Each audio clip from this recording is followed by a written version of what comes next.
Yeah, I had asked her about the inheritance, and Okay. she said it is a congenital ptosis in a 10-year-old child in a non-consanguineous marriage, and Okay. there is no other features to in the history. There's no positive Okay. family history, and the Okay. child is not using any spectacle correction. So Yes. far, though he's a Mm. school-age child. So she Mm. told me that she pointed to the diagnosis because it is a congenital ptosis. The child is Mm. having a very prominent epicanthus Mm. inversus and a good no supratarsal fold, a very poor levator function with a severe Mm. ptosis. Right, Ankita? This is what you said, right? Yes, Mm. ma'am. And along with that, you Ankita. also said strabismus. Yes, Ankita. Hello. Ankita is Yes, there. sir. Yes, sir. Madam I'm is there. asking you. Just tell. Yeah. Ankita, can you Yes, hear sir. me? Yes, ma'am. I can hear you. Okay, You so can hear you me. also Okay, said, proceed, this is Ankita. what I got from your presentation. Sorry, it was interrupting. This is what I got from my your presentation. One, the child is having severe ptosis, right? So Yes, ma'am. Yes, what was the measurement? So we'll come to the measurement now. So child is having congenital severe ptosis with very poor levator function. The Yes, child ma'am. is also having epicanthus inversus. Child is Yes, having ma'am. telecanthus.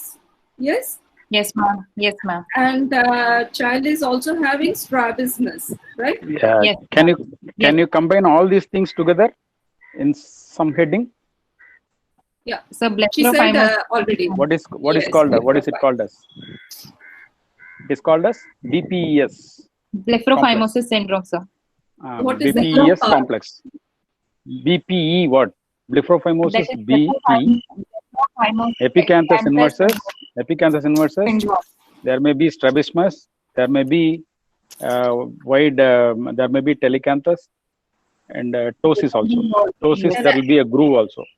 yes, Okay. Amblyopia also. Yes. Yeah. And All these things. strabismus also. Yeah. All these things to put together called as BPES complex or BPES syndrome. That is why I asked you about blepharophimosis. Okay. yes, sir. Yeah. Yeah. Then can we take all your examinations once again? Will not Yeah, be yeah. able to demonstrate, but I just want to know whether you what all examinations you've done and how you proceeded with it. Okay. Yes, ma'am. So, ma'am, this is first part of my Yeah. examination on inspection. Okay. In inspection, what all will you see in a case of ptosis? Ma'am, we will Inspection, what all will you do? Ma'am, since it is a severe ptosis, we'll look for whether there is any head tilt or chin lift because child will try to improve his visual axis by lifting his head to gain some Yes. visual axis. And Before that, facial symmetry did you look for? So general symmetry ma'am. of the face and a tilt of the head also, right? So tilt can be a Yes, ma'am. chin lift or it can be to one side also because the child is also having a strabismus, right? Yes, ma'am. Okay, so it's not a direct kind of simple ptosis, but in case of blepharophimosis BPES syndrome, you'll have to take into consideration the other things also. Then Yes, ma'am. in the face, what else do you? I think you mentioned about the eyebrows, right? So Yes, what were ma'am. you looking for in the eyebrows? Ma'am, actually, there will be high arch eyebrows. Like child will try to lift his brow, so that is also suggestive of the frontalis overactivity with the wrinkling on the Yes. forehead. With the frontalis, prominent frontalis crease is also there, right? So what is the normal brow position, Ankita? You know what is the normal position of the eyebrows? Yes, ma'am. For females, it is just above the supraorbital rim, and in the males, it is over the supraorbital ridge. It is It's directly at the over level of yes. orbital And in ridge. females, the central part is arching above the level of the supraorbital rim. Lateral So limbus. The arch it- are peaking at the lateral limbus for them. yeah, yes. So that in this child definitely is it symmetrical on both sides? With the child is having on both sides, right? Ptosis. Yes, ma'am. So Yes, ma'am. is it symmetrical for this child or asymmetrically elevated brows? Ma'am, it's symmetrical. On the picture wise, it looks symmetrical. Okay, fine. But the child is having a slight head tilt also, right? Yes, ma'am. Yes, ma'am. Then, what about the upper eyelid skin? Is there any because you can have different types of ptosis? We said about the mechanical, myogenic, neurogenic ptosis. We would Ma'am. So we will look for if there are any excessive skin fold in the upper eyelid, because the mechanical cause of ptosis will be dermatochalasia. Yes. And we'll look for the supratarsal crease level, because that will help us to differentiate if this was not a child, like congenital and adult, like Okay. aponeurotic ptosis. Because in congenital the crease is absent, and in aponeurotic the crease is at higher level. Ankita, do you expect dermatochalasia in this age group? No, sir. I'm just giving out the When do you look for dermatochalasia? Which age in group? the aging, old age, adult. What is it called as? Senile ptosis. Involutional ptosis. Involutional ptosis or senile ptosis. Okay. Yes. Yeah. Along with the absence of supratarsal fold, along with the elevation of the supratarsal fold in aponeurotic ptosis, what else will you see? Ma'am, the lid, very, very thin lid skin will be there. Right. And what else? So you can even see the bluishness of the cornea through that, and it will be bluish discoloration because of underlying cornea. Yes, but what will be more prominent, Angita? Skin will be thin and atrophic, and you'll get a very high elevated supratarsal fold. Sometimes it will not be seen. But what will be more prominent under the supraorbital arch? The skin fold, ma'am, the supratarsal for skin fold. Skin fold? Or the sulcus? Yeah, supratarsal sulcus will be deep. Yes, it is going to be very deep, and you will see a very elevated or non-prominent supratarsal fold, and the skin will be very thin and atrophic and papery, and it may be above the level of tarsus. You will even be able to see the thinning and transparency of the cornea also, right? Yeah. But in congenital ptosis, you will see that the in this child also, congenital severe ptosis, there will be the absence of supratarsal fold, right? So what does it point to? Yes, what causes supratarsal fold?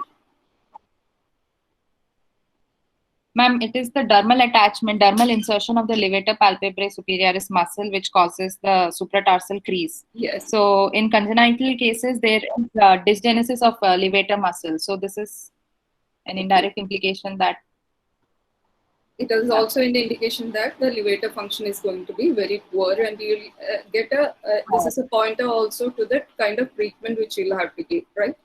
Because your levator function is going to be very poor. Even before you're measuring the levator function, you know that in the absence of a supratarsal fold, it is not going to be, there's not going to be any severe, any significant levator function, right? How is it corroborated clinically immediately? See, when you don't see a supratarsal fold, you say that the levator palpebrae function is weak or it may not be there, isn't it, Ankita? Yes.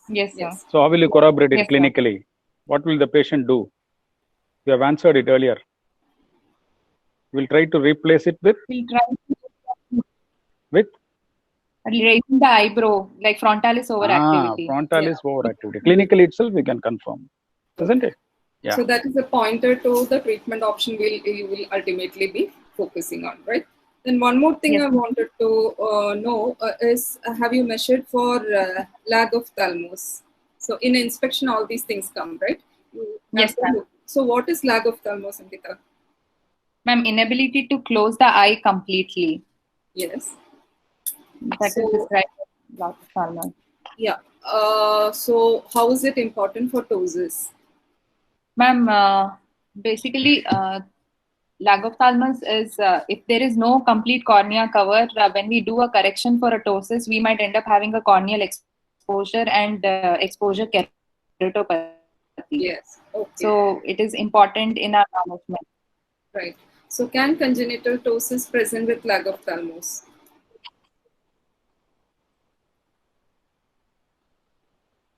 Ma'am, the causes for congenital ptosis. It is having a syndromic association. If it is having a syndromic association, then yes, it can present if there is a seventh nerve palsy. What is that syndrome? Mobius syndrome. Okay. What are the nerves involved? Cranial nerve 6 and 7 bilaterally, and cranial nerve 3 and 9 and 10, if I'm not wrong.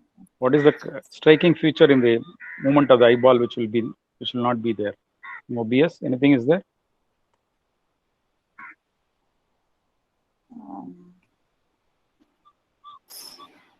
Okay. So we will discuss all those things. Yeah, I don't know, sir. Yes. Lag of thalamus can also be that the lower eyelid is not completely coming up to the limbus, right? Need not be of the upper eyelid also. So excessive retraction of the lower eyelid can also cause lag of thalamus.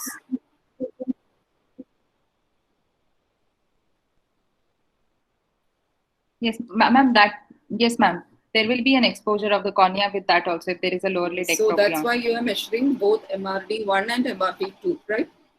We'll come to the measurements after this. So have you checked for proptosis also? You check for proptosis? Okay. Yes, where do you stand when you check for proptosis? We have looked for proptosis. And lag? Lateral. No, from the above the head. You stand behind the head end and we look from the above. Right. Then you said something about the strabismus, right? Okay, so can I ask you about the Hirschberg reflex? Yes, ma'am. Hirschberg reflex, have you heard about it? Yes. So when there is a squint, when you just like when you do for MRD, you're shining the light on the cornea with your torch. Then what do you see?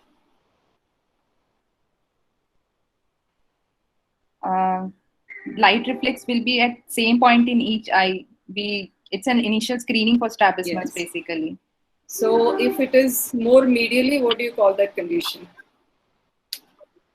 Esotropia. Yes. If it is lateral, you call it exotropia. And if it is superiorly displaced, you call it, I mean, hypertropia. Hypertropia. So when you mention about strabismus, if it is a blepharophimosis syndrome, you have to mention about the Hirschsprung reflex also, okay, in your examination. Don't miss that. Then another one would be about the, Then about Bell's phenomenon, you've already mentioned, right? So how did you check for the Bell's phenomenon? How did you check for that? Ma'am, we'll ask the child to close the eyes gently against the resistance. I'll be trying to open the eyes and child will try to close the eyes. Is it gently or voluntarily, will he squeeze it shut or is it gently? Eye closure will be the forced eye closure and I'll be giving the gentle resistance for the opening. Okay. And then we'll see the eyeball movement. Generally, it is upward and upward movement of the eyeball normally. Okay. And then we can grade it into good fair pore. Like if more than 2/3 of the cornea gets covered under the lid, it is a good Bell's phenomenon. Yes. If it is 2/3 to 1/3 of the cornea covered under the lid, it is called as fair Bell's phenomenon. And if so how then 1/3 of the cornea gets covered under the lid, it is a poor Bell's phenomenon. Suppose it's a poor Bell's phenomenon or a Bell's phenomenon absent, how will it affect your treatment of ptosis?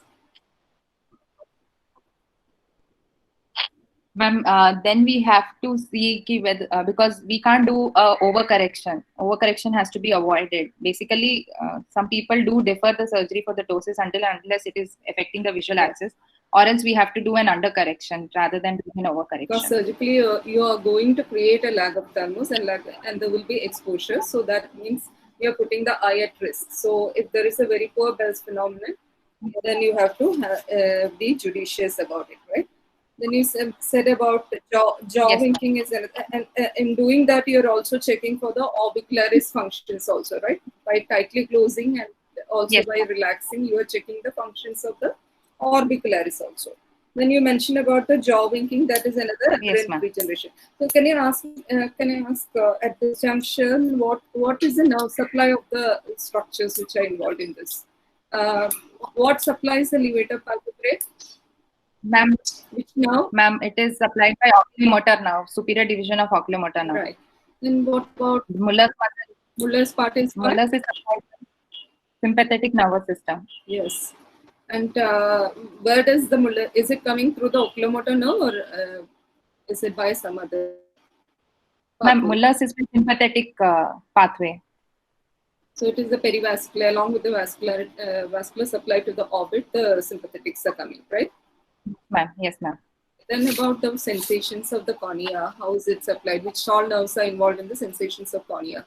Ma'am, basically it is by the nasociliary division of the ophthalmic division of the trigeminal nerve and frontal branch of the facial nerve.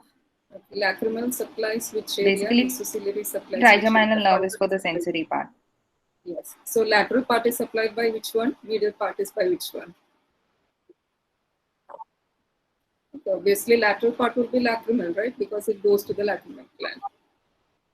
And nasociliary, what are medial And hemisphere also. So nasociliary did should you be check for the eye in here? Did you check for the medial one. corneal sensations? Okay. Yes, ma'am. And what about the corneal tear film also is important, right? So did you check for the lacrimation? Yes, Yes. yes, ma'am. We have Yes. to check How for will the you check for a lacrimation. lacrimation? So that, ma'am, we can do Schirmer Yes. test. How do you do it? How many types of Schirmers are there? 2 types of Schirmer Yes. tests are there, ma'am. So normally Schirmer one only will be doing during exams. So how do you do that? Yes. Ma'am, the Schirmer test 1, we won't be giving any local topical anesthesia. We will use 35 into 5 mm Wattman filter paper, and we will put it the lower lid at the junction of the medial and lateral 1/3. And we'll ask the patient to close the eye. And after 5 minutes, we'll check the wetting on the filter paper. If it is more than 10 mm, it is normal. And if it is less than 5 mm, then it is abnormal. And Schirmer test 1 is suggestive of basal and reflex tear film secretion. Okay. So this dry eye or keratitis sicca is another phenomenon which you have to rule out before you are doing the ptosis correction, right? So that also you have to rule Yes. out. So Bell's phenomenon is one thing, corneal sensation is another one, and also if there is an intact tear film in the eye before you are attempting a ptosis correction, these are also important. Then can I ask something? Did you check for Hering's law? How do you check for a Hering's law? What? Hering's law. Ma'am, we'll You said it is lift bilateral, right? Yes, ma'am. We will. Yes, ma'am. So that is actually done in unilateral ptosis. Yeah. So how do you do that?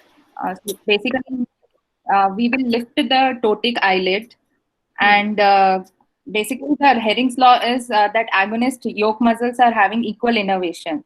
So in the case of ptotic eyelid, there will be increased innervation to the levator muscle in general. Yes. So when we lift the ptotic eyelid, the innervation is being reduced.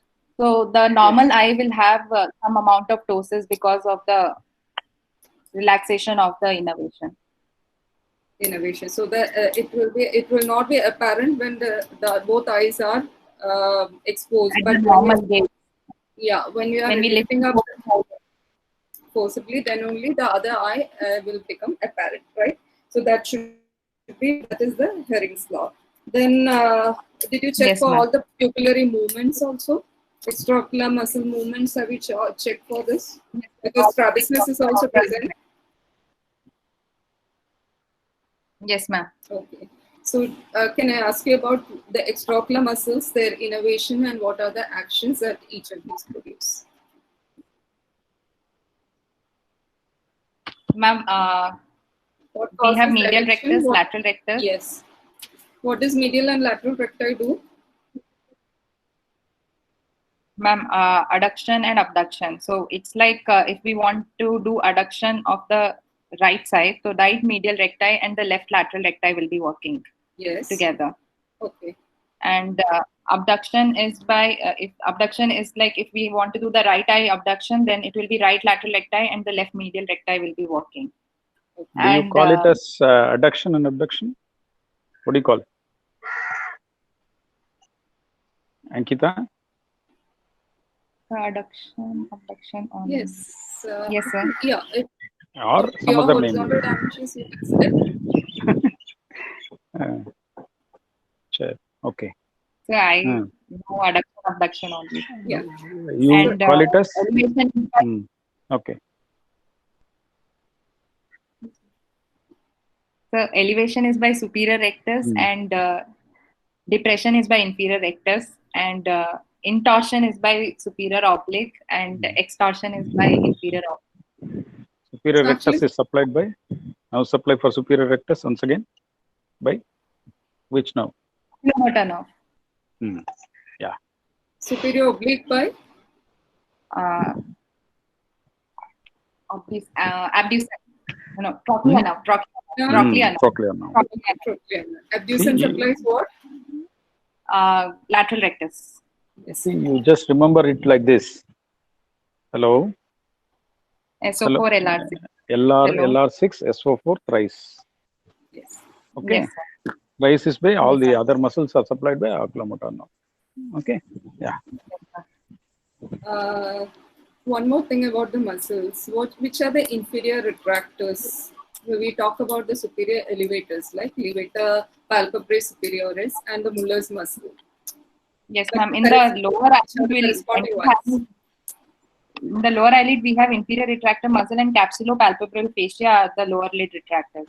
Inferior, once more. What is corresponding to levator palpebrae superioris in lower eyelid? Capsulopalpebral fascia. Yes, good. And about the corresponding for Muller's muscle, what is there in the lower eyelid? Inferior retractor muscle. Retractor or inferior tarsal? Yes, ma'am. Okay. Yes, ma'am.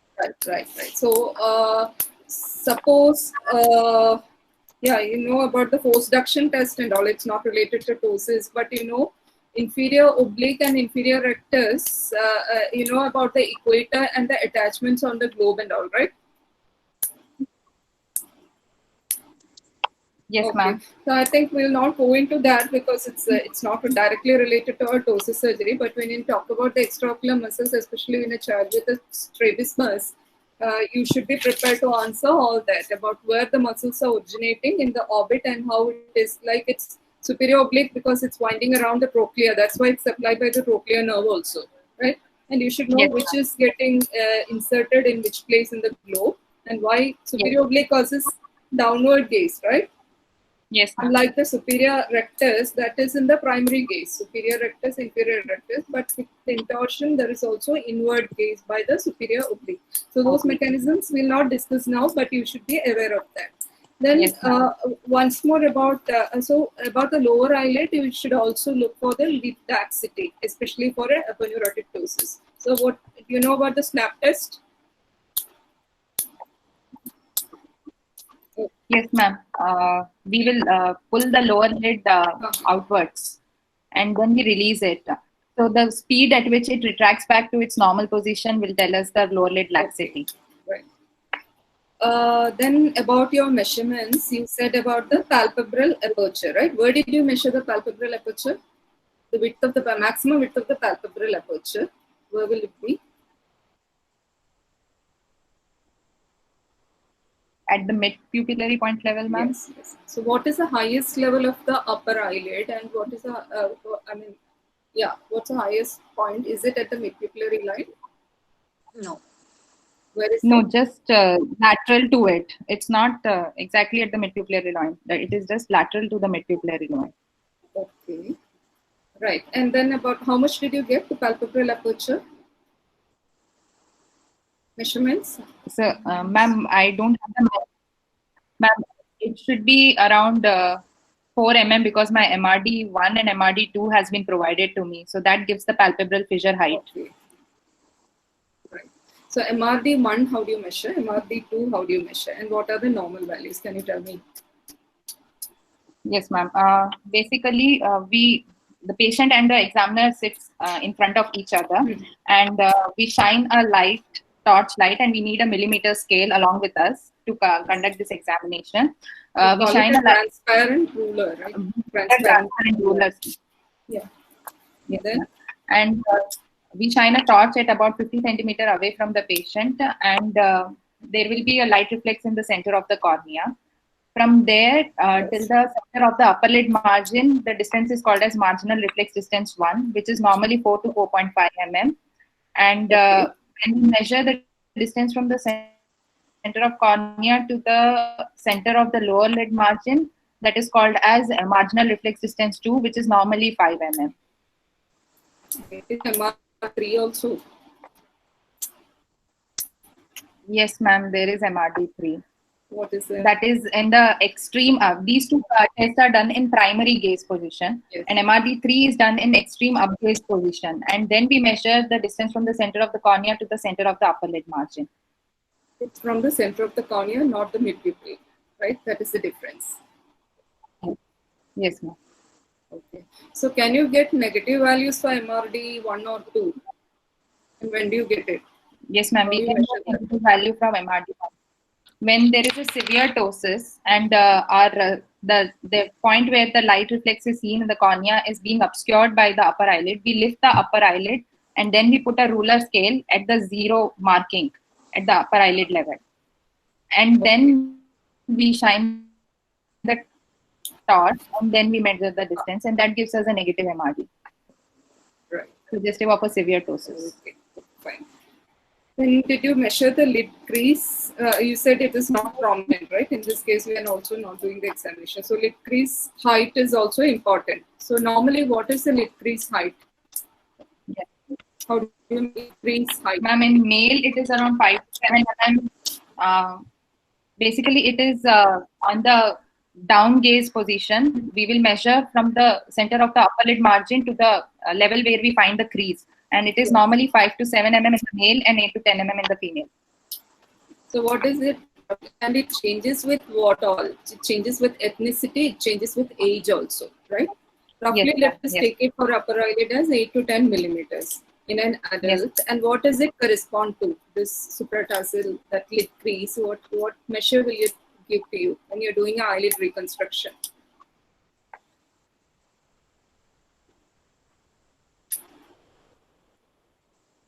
It will Roughly tell us about our levator function. So, like, because that is there, but more than that, it will give you the tarsal height approximately. okay, So that lid crease will show you where the tarsus is, because the skin gets folded at the level above the tarsus. So that will roughly correspond to your tarsal height also.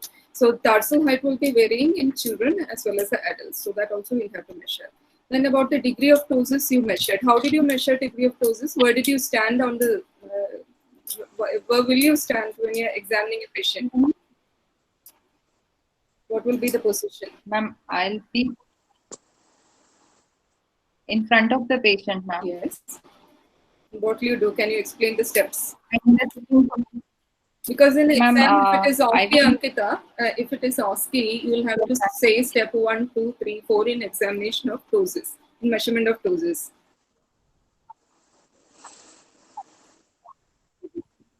Ma'am, I would be doing the examination in the sitting position, both examiner and the patient facing each other.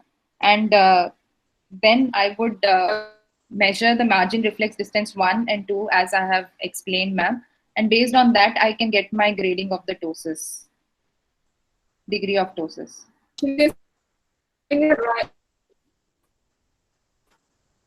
Hello? Hello?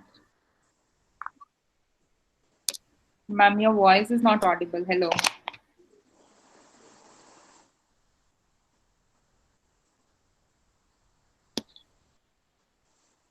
Can you hear? No, ma'am, we can't hear you, Hello? ma'am. Hello? Yes, ma'am, now we can hear you. Yeah. Suppose it's a right-sided ptosis. Can you hear? Yeah, it's audible. Yes, ma'am, yes. So on right-sided ptosis, what are the steps? Where will you stand? And which hand you will use?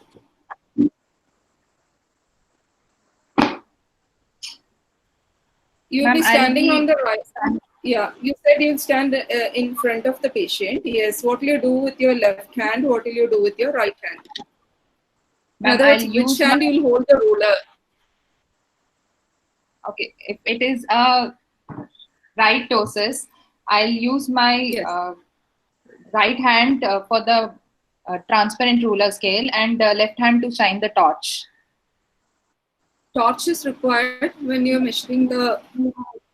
Is it? Actually, we measure most commonly with the margin reflex distance 1 our degree of ptosis. That also is an indirect measurement of our ptosis. Okay, but when you're measuring the ptosis and when you're measuring the levator excursions also, with the ruler, do you have to show the light? In levator function, we don't need it. In levator function, we will be blocking with our thumb the frontalis action, and then we'll be using the transparent ruler scale to measure from the extreme downward gaze to the extreme upward gaze the excursion of the levator.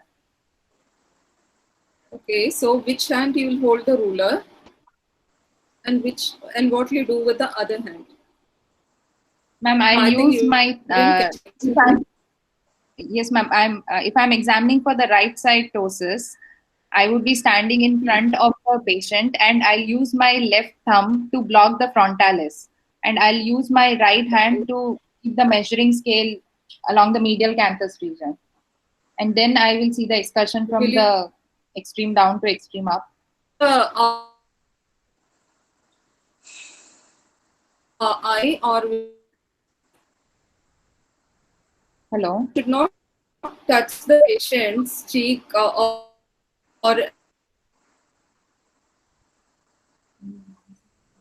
ma'am, your voice is breaking, ma'am.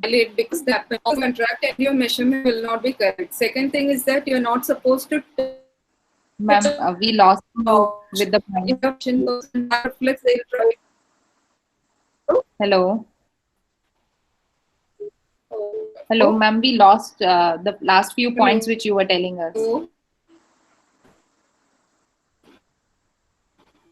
Hello, ma'am. We couldn't hear you the last few points when you were explaining it to us, ma'am. I was asking you. Can you hear me now? Ma'am, it's still breaking. Hello? Yeah, we can hear you now, ma'am. Ma'am. Okay, so I was asking you about levator function excursion and about the other degree ptosis measurements, whether you have to shine the torch. Actually, you have to reduce the ambient lighting also when you're measuring the levator, because when you have a bright light in front of you, you have a tendency to naturally screw your eyes shut, right? Yes, ma'am. Are you?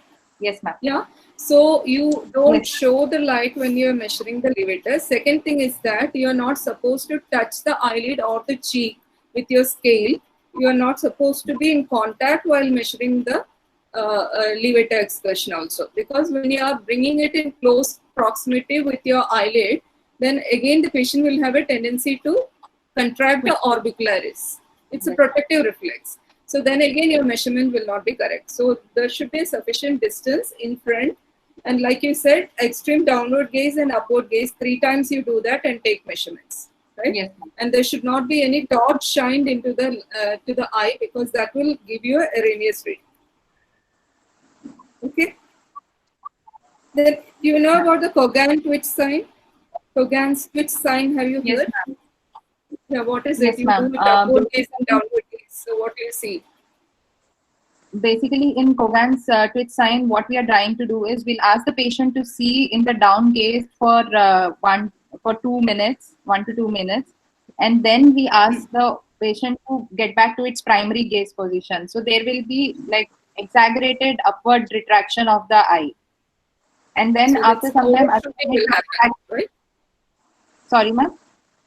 There will be overshoot from the normal position upwards. Normal position. Yes, ma'am. Yes, we call it overshoot. Yeah. So why does it happen, and which condition do you get it? Ma'am, this is in ocular myasthenia gravis. We look for. Right. So when we make the patient look at the down gaze, we are asking the patient to have some rest. Yes. So after following that rest, when we ask the patient to elevate his head, it is an exaggerated response because of the increased conduction. Conduction also across the neuromuscular junction. So any other tests you know about for myasthenia gravis? If you're suspecting a myasthenia gravis, what else will you do? Can you tell me 2 more tests?